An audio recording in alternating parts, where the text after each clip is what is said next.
इस वीडियो में हम 10th क्लास की general math exercise 6.5 question number 3 solve करने जा रहे हैं। क्वेश्चन नंबर 3 है find the inverse of each matrix A and show that A inverse A is equal to I if the inverse does not exist give reason. और part 3 है ए is equal to 2 0 -1 और 3। इसका solution देखते हैं। Question में दी हुई matrix A को हमने ऐसे ही लिख लिया। अब ए मॉड लेना है तो ए मॉड लेने के लिए मैट्रिक्स के नाम के साथ दो वर्टिकल लाइंस लगाते हैं और मैट्रिक्स के जो एलिमेंट्स हैं उनको ऐसे ही लिख के उनके साथ भी दो वर्टिकल लाइंस लगा दी जाती हैं। इज इक्वल टू मॉड लेने के लिए फर्स्ट और लास्ट एलिमेंट को आपस में मल्टीप्लाई करना होता है, तो हमने लिखा 2 और 3 और उनको मल्टीप्लाई कर दिया। ये माइनस मॉड के फार्मूला से आया। अब थर्ड और सेकंड एलिमेंट्स को आपस में मल्टीप्लाई करना होता है, तो हमने -1 और 0 लिख दिया। इज इक्वल टू 2 3 ज़ार 6। ये माइनस ऐसे ही लिख देना है। -1 को 0 से मल्टीप्लाई करें तो 0 आता है, क्योंकि 0 किसी भी चीज़ से मल्टीप्लाई हो तो 0 आंसर आता है। इज इक्वल टू 6 - 0 6 होता है।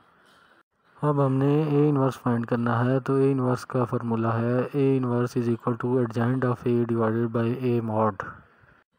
अब A inverse is equal to, अब एडजॉइंट ऑफ ए लेना है तो मैट्रिक्स ए को कंसीडर करें। इसका पहला और आखिरी एलिमेंट आपस में उनकी जगह तब्दील करनी है। 2 को 3 की जगह लिखना है और 3 को 2 की जगह लिख देना है।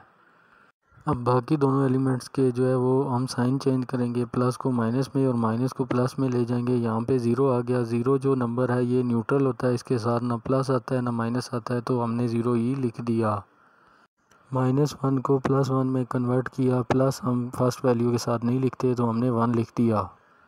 अब डिवाइडेड बाय ए मॉड लिखना है, तो मॉड का आंसर हमारा 6 आया था, तो इस वजह से हमने नीचे 6 लिख दिया। A inverse is equal to, अब हम अपनी आसानी के लिए 6 चूँकि डिवीज़न में है तो इसको हम 1/6 लिख लेते हैं। अगर 1 को आप मैट्रिक्स से मल्टीप्लाई करें तो वही मैट्रिक्स रहेगी और डिवीज़न में 6 रहेगा, और इसके साथ हमने यही मैट्रिक्स लिख दी। ये जो लास्ट वैल्यू है इसको हम नेक्स्ट पेज पे ले जाएंगे। सो वैल्यू हमने लिख दी है। अब आप क्वेश्चन में देखें तो उसमें हमारे पास एक इक्वेशन दी हुई है, उसकी लेफ्ट हैंड साइड है ए इनवर्स ए, तो हमने ए इनवर्स ए लिखा विच इज़ इक्वल टू, अब ए इनवर्स की वैल्यू अभी हमने फाइंड की है, तो ए इनवर्स की जगह हमने ए इनवर्स की वैल्यू रिप्लेस कर दी और ए आ गया। ए की जगह हमने ए की वैल्यू लिख दी जो कि हमारे क्वेश्चन में गिवन है। अब A inverse A is equal to 1/6 हमने ऐसे ही लिखा, और नेक्स्ट हम क्या करेंगे कि अगले स्टेप में इन दोनों मैट्रिक्स को आपस में मल्टीप्लाई करेंगे। अब हमने फर्स्ट मैट्रिक्स की फर्स्ट रो को सेकंड मैट्रिक्स के फर्स्ट कॉलम से मल्टीप्लाई करना है, तो फर्स्ट मैट्रिक्स की फर्स्ट रो है 3 और 0, तो इसका हमने लिखा 3 फिर प्लस साइन और 0। और सेकंड मैट्रिक्स का फर्स्ट कॉलम है 2 और -1, तो हमने लिखा 2 और -1। अब फर्स्ट मैट्रिक्स की फर्स्ट रो को सेकंड मैट्रिक्स के सेकंड कॉलम से मल्टीप्लाई करना है, तो फर्स्ट मैट्रिक्स की फर्स्ट रो है 3 और 0, तो हमने लिखा 3 प्लस साइन फिर 0। सेकंड मैट्रिक्स का सेकंड कॉलम है 0 और 3, तो हमने लिख दिया है 0 और 3। अब फर्स्ट मैट्रिक्स की सेकंड रो को सेकंड मैट्रिक्स के फर्स्ट कॉलम से मल्टीप्लाई करना है, तो फर्स्ट मैट्रिक्स की सेकंड रो है 1 और 2, तो हमने लिखा 1 फिर प्लस साइन फिर 2। सेकंड मैट्रिक्स का फर्स्ट कॉलम है 2 और -1, तो हमने लिखा 2 और -1। अब हमने फर्स्ट मैट्रिक्स की सेकंड रो को सेकंड मैट्रिक्स के सेकंड कॉलम से मल्टीप्लाई करना है, तो फर्स्ट मैट्रिक्स की सेकंड रो है 1 और 2, तो हमने उसको 1 प्लस साइन फिर 2 लिख दिया। अब सेकंड मैट्रिक्स का सेकंड कॉलम है 0 और 3, तो हमने 0 और 3 को लिख दिया। A inverse A is equal to 1/6 को ऐसे ही लिख दिया। 3 2 ज़ार 6, प्लस माइनस माइनस होता है जैसा कि एक्स्ट्रा इन्फॉर्मेशन में दिखाया गया है, तो हमने माइनस लिख दिया। अब 0 को 1 से मल्टीप्लाई किया तो 0 ही आ गया। 3 को 0 से मल्टीप्लाई करें तो भी 0 ही आता है। ये प्लस साइन ऐसे ही लिख दिया। फिर 0 को अगर 3 से मल्टीप्लाई करें तो 0 ही आता है।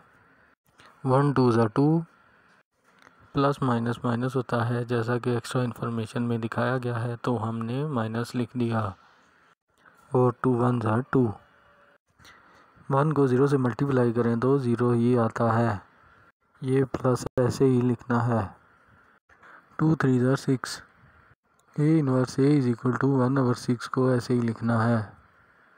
6 माइनस 0 6 होता है, 0 प्लस 0 0 ही होता है। 2 माइनस 2 0 होता है, 0 प्लस 6 6 ही होता है। अब A inverse A is equal to, इधर देखें कि 6 जो है वो डिवीजन में है, इसलिए हमने जो मैट्रिक्स के सारे एलिमेंट्स हैं उसको 6 से डिवाइड कर दिया, यानी 6 को 6 से डिवाइड किया, फिर 0 को 6 से, फिर 0 को 6 से और 6 को 6 से डिवाइड कर दिया। अब A inverse A is equal to 6 को 6 से कैंसिल कर दिया तो हमारे पास 1 बचा, जो कि हमने लिख दिया। 0 डिवाइड बाई 6 0 होता है, क्योंकि 0 को किसी भी चीज़ से डिवाइड करें तो आंसर 0 आता है। ये 0 डिवाइड बाई 6 भी 0 ही होगा।